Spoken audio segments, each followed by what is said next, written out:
প্রয়োজনীয় সংস্কারের পথে কতটা এগুচ্ছে? আপনারা তো একটি বৈঠক করেছেন, আরো একটি বৈঠক করবেন সামনে।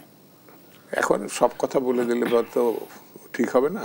মানুষ জানতে চায়। আমরা না আমি বলে দিই, আমরা তাকে বলে আসছি কিছু জিনিস আছে, যেমন কালাকানুন, এই যে ডিজিটাল অ্যাক্ট, এটা কালাকানুন।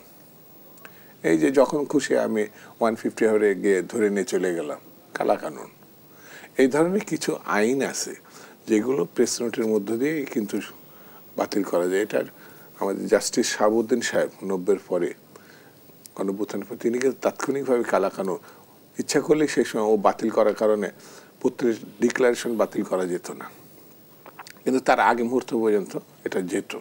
তো সেই জন্যে এই কাজগুলো কিছু আছে কালাকানুন, যেটা পুলিশে আমরা দোষ দিই, কিন্তু পুলিশকে এতটাই ক্ষমতাবান সেই সময় করা হয়েছিল, যা খুশি তাই এগুলো নিয়ন্ত্রণ করা, প্রশাসন এগুলো খুব বেশি মানে সাংবিধানিক ধারাকে আপনার সংবিধানের ওলট পালট করতে হবে এমনও না।